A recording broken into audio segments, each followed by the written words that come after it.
নমস্কার, কলকাতা টিভিতে আপনাদের স্বাগত জানাই। সংবাদ সারাদিন নিয়ে আপনাদের সঙ্গে রয়েছে আমি জহিতা। প্রথমে যে খবরের দিকে নজর রাখবো, সুপ্রিম কোর্টে লোকসভার স্বাধিকার রক্ষা কমিটির ধাক্কা।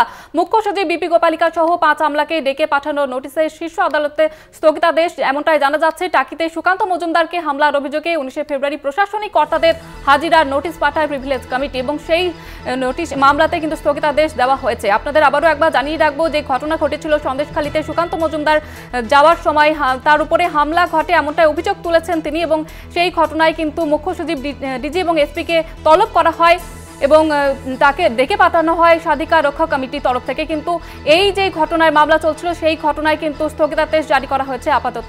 আপনাদের আবারও একবার জানিয়ে রাখবো, সুপ্রিম কোর্টের স্থগিতাদেশ জারি করা হয়েছে সংসদীয় কমিটির নোটিশে। আপাতত প্রিভিলেজ কমিটির সামনে হাজিরা নয় এমনটাই জানানো হয়েছে। মুখ্য সচিব ডিজি, বসিরহাটের এসপিকে তলব করে কমিটি এবং যে মামলা চলছিল সেখানে সুপ্রিম স্থগিতাদেশ, আপাতত হাজিরা দিতে হচ্ছে না বলে জানানো হয়েছে। বিরোধিতায় সুপ্রিম কোর্টের দ্বারস্থ হয় রাজ্য এবং এই মুহূর্তে যে খবর পাওয়া যাচ্ছে যে এই মামলায় আপাতত সুপ্রিম কোর্টের স্থগিতাদেশ, আপাতত হাজিরা দিতে হচ্ছে না এমনটাই জানানো হয়েছে। আপাতত প্রিভিলেজ কমিটির সামনে কোনো হাজিরা নয় এমনটাই জানানো হয়েছে। মুখ্য সচিব ডিজি, বসিরহাটের এসপিকে তলব করে স্বাধিকার রক্ষা কমিটি। আর বিষয়ে আরো বিস্তারিত জানবো, বিশেষ প্রতিনিধি দেবজ্যোতি ঘোষ রয়েছে আমাদের সঙ্গে টেলিফোন লাইনে। কি জানা যাচ্ছে ঠিক এই মুহূর্তে?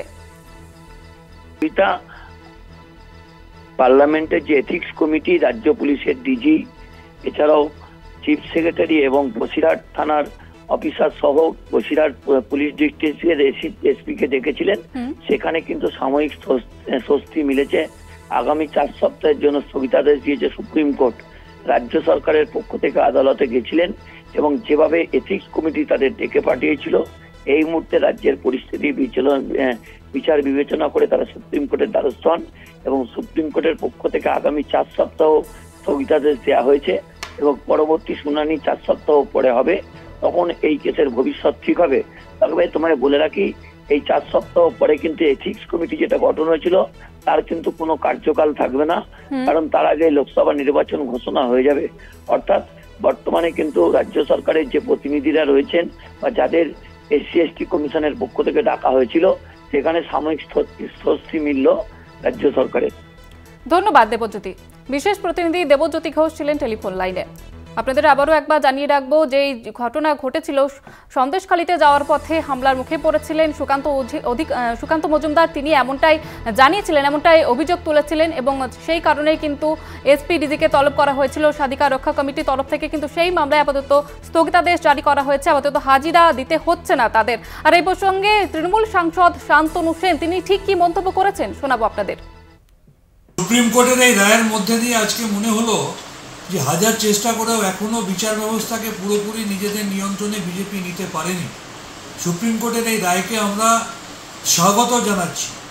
আমরা দেখেছি সন্দেশখালীতে 144 ধারা জারি থাকা সত্ত্বেও কিভাবে বিজেপির রাজ্য সভাপতি হেলমেট ছাড়া বাইক নিয়ে দুষ্কৃতীদের সাথে করে গিয়ে পুলিশের ওপর তাণ্ডব চালালো, কিভাবে তিনি নিজে গাড়ির বনেটের ওপর দাঁড়িয়ে পড়লেন, তার সহকর্মী একজন বিজেপি নেত্রী তিনি বনেটের ওপর উঠে পুলিশকে মারধর করলেন এবং নিজে হাত ধরে টেনে সুকান্ত মজুমদারকে শুইয়ে দিলেন। কেউ তাকে মারধর করেনি, টাচ পর্যন্ত করেনি। তারপর তিনি সেই নাটক করলেন আর তার ভিত্তিতে প্রিভিলেজ কমিটির এই তলব। প্রথম কথা, প্রিভিলেজ কমিটি কোনো সাংসদের ক্ষেত্রে তখনই প্রযোজ্য হয় যখন তিনি সংসদীয় কোনো কাজকর্মের সাথে যুক্ত থাকেন। এক্ষেত্রে লোকসভার সচিবালয় অত্যন্ত নিন্দনীয় কাজ করেছে। তিনি এখতিয়ার বহির্ভূতভাবে রাজনীতিকরণ করেছেন পুরো প্রক্রিয়াটাকে।